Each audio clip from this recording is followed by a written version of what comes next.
En 1981 di una conferencia en el MIT que nadie tomó en serio ese día. El título era Simulating Physics with Computers. El argumento central era simple. Las computadoras clásicas nunca podrían simular la naturaleza de manera eficiente porque la naturaleza es cuántica y las computadoras clásicas no lo son. La única solución, dije, era construir computadoras hechas de las mismas leyes cuánticas que gobiernan la naturaleza. Computadoras cuánticas. En 1981 eso sonaba a ciencia ficción. La gente en la audiencia era amable. Algunos tomaron notas. Y después todos siguieron construyendo computadoras clásicas porque era lo que existía y lo que funcionaba. 44 años después, NVIDIA, la empresa más valiosa del mundo en semiconductores, cuya capitalización de mercado supera el PIB de la mayoría de los países, puso mi nombre en su chip de inteligencia artificial más poderoso. No lo hicieron como gesto de nostalgia. No fue como poner mi nombre en una calle. Lo hicieron porque el problema que identifiqué en 1981 es exactamente el cuello de botella que ese chip ataca. Y entender por qué eso importa requiere entender qué problema identifiqué y qué problema el chip resuelve. Y por qué esos dos problemas son relacionados pero no son el mismo. Primero destruyamos la versión simplificada. La versión simplificada dice, Feynman propuso la computación cuántica. NVIDIA hace chips para computación avanzada, entonces pusieron su nombre en el chip más avanzado. Homenaje lógico. Eso es falso de una manera que importa. El chip Feynman de NVIDIA no hace computación cuántica. No hay un solo qubit en ese chip. No hay superposición. No hay entrelazamiento. No hay ninguno de los fenómenos que hacen a la computación cuántica diferente de la computación clásica. Es un chip clásico. Procesadores, transistores, operaciones binarias, con una arquitectura que ataca un cuello de botella específico que ha limitado el desempeño computacional durante décadas. Para entender por qué NVIDIA usó mi nombre para eso, necesitas entender ese cuello de botella. Una computadora moderna tiene dos componentes separados que tienen que comunicarse constantemente. El procesador, que hace los cálculos, y la memoria, que almacena los datos. Esa separación fue una decisión de diseño razonable en los años 70. Los chips de memoria y los chips de procesamiento se fabricaban con tecnologías diferentes. Era más económico mantenerlos separados y conectarlos.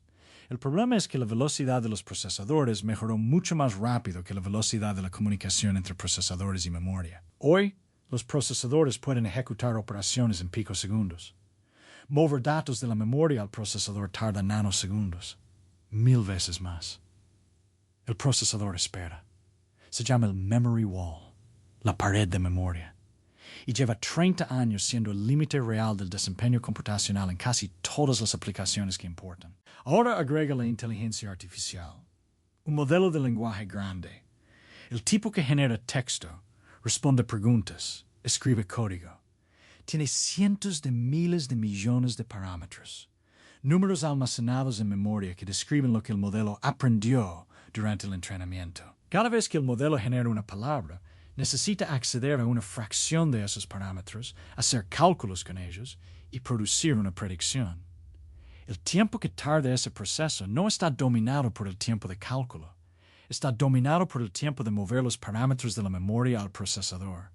No por calcular con ellos, por moverlos. Para un modelo de 100.000 millones de parámetros, eso es una cantidad masiva de movimiento de datos en cada paso de inferencia. Y el memory wall lo hace lento de una manera que no se resuelve haciendo los procesadores más rápidos, porque los procesadores ya son más rápidos. El cuello de botella está en el canal de comunicación entre memoria y procesador. La arquitectura que NVIDIA implementó en el chip al que le puse mi nombre ataca ese cuello de botella de una manera que las arquitecturas anteriores no habían hecho. Coloca la memoria dentro del chip de procesamiento, no conectada al chip, dentro del chip. La distancia física que los datos tienen que recorrer entre memoria y procesador se reduce de centímetros a micrómetros. Eso no es una mejora de velocidad, es un cambio de arquitectura. Es eliminar el cuello de botella en lugar de hacerlo marginalmente más rápido.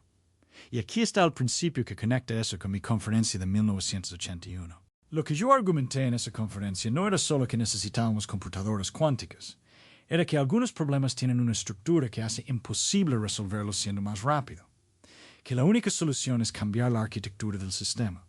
Un sistema cuántico de 50 partículas requiere 250 números para describirse. Eso es más de un cuatrillón de números.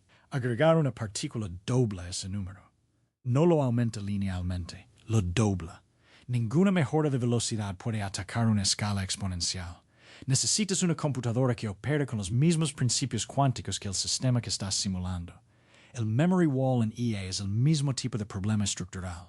No es que los procesadores sean lentos. Es que la arquitectura pone la memoria en el lugar equivocado.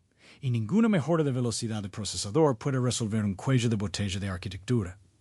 La solución es cambiar dónde vive la memoria. Eso es lo que NVIDIA reconoció cuando puso mi nombre en ese chip. No el homenaje al físico. El reconocimiento del principio. Y aquí llega la parte incómoda, porque hay algo sobre este naming que me molesta genuinamente. El chip Feynman de NVIDIA no tiene nada que ver con la computación cuántica que propuse en 1981. Son soluciones al mismo tipo de diagnóstico. El proceso existente no puede escalar. Necesitas cambiar la arquitectura, pero aplicadas a problemas completamente diferentes. El chip Feynman resuelve el memory wall para IA clásica. Lo hace bien. Lo hace hoy. La computación cuántica que yo tenía en mente en 1981 resuelve el problema de simular sistemas cuánticos. Moléculas, materiales, reacciones químicas donde la naturaleza cuántica es irreducible. Para eso, el chip Feynman no ayuda en nada. Para eso, necesitas qubits. El problema es que cuando la gente lee chip Feynman de NVIDIA en un titular, una fracción significativa conecta Feynman con computación cuántica, porque es lo que asocia con Feynman, y asume que el chip tiene algo que ver con computación cuántica. No tiene nada que ver. Y esa confusión tiene consecuencias reales. La computación cuántica real. Los sistemas que IBM, Google, IonQ y otros están construyendo.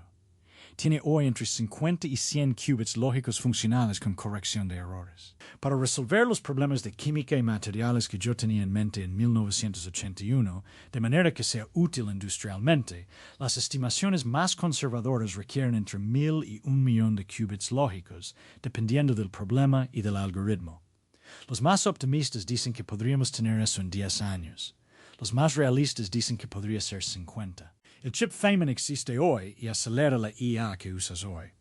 La computación cuántica que yo propuse en 1981 no existe todavía a escala relevante y nadie sabe exactamente cuándo existirá, cuando los medios mezclan los dos. Cuando un artículo sobre el chip Feynman de NVIDIA menciona el legado cuántico de Feynman como si fueran la misma historia, están creando en el público una imagen de que la IA moderna está más cerca de la computación cuántica de lo que está. No lo está. En absoluto. La IA que genera los textos que lees, las imágenes que ves, los sistemas de recomendación que deciden qué ves. Todo eso es computación clásica. Muy potente, con arquitecturas cada vez mejores, pero clásica. La transición a computación cuántica para aplicaciones prácticas es un problema sin solución clara todavía, con obstáculos técnicos, tasas de error de qubits, de coherencia, corrección de errores a escala, que no tienen fecha de solución garantizada. Eso no hace que la computación cuántica sea una ilusión. Es una dirección de investigación legítima con resultados reales. Pero es una tecnología en una escala de tiempo completamente diferente al chip Feynman de NVIDIA. Y confundirlas produce expectativas que ninguna de las dos puede cumplir. Lo que me resulta más útil para entender la diferencia es una comparación que nadie esperaría en una conversación sobre computación. Cuando una ciudad tiene congestión de tráfico grave, hay dos categorías de respuesta.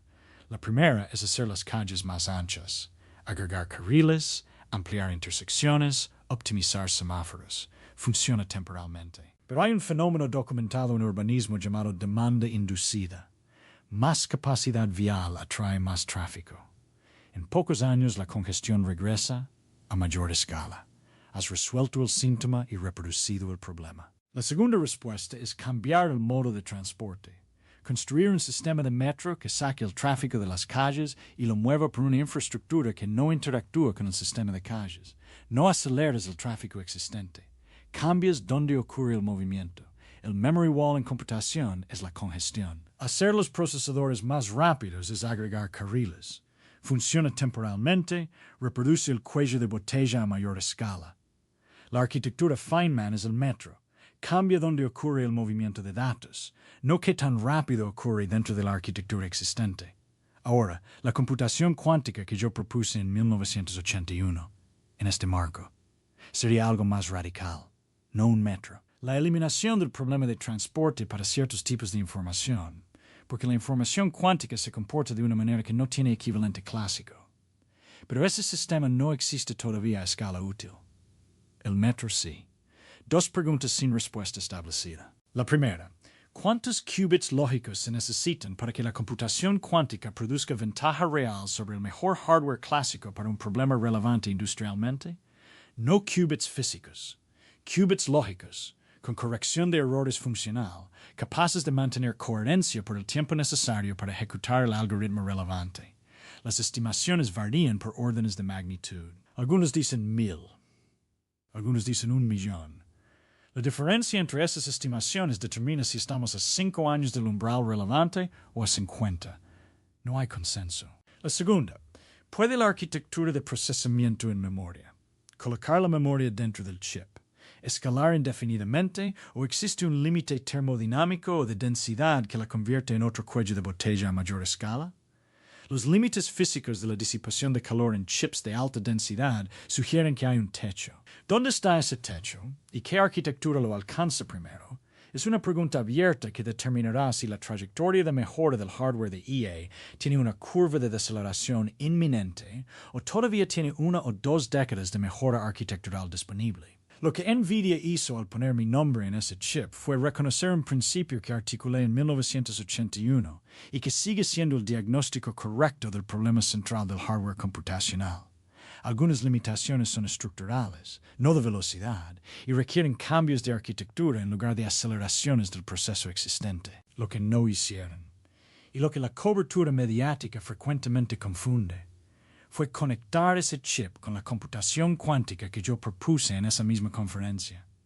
Son dos respuestas al mismo diagnóstico general, aplicadas a problemas diferentes, en escalas de tiempo completamente diferentes.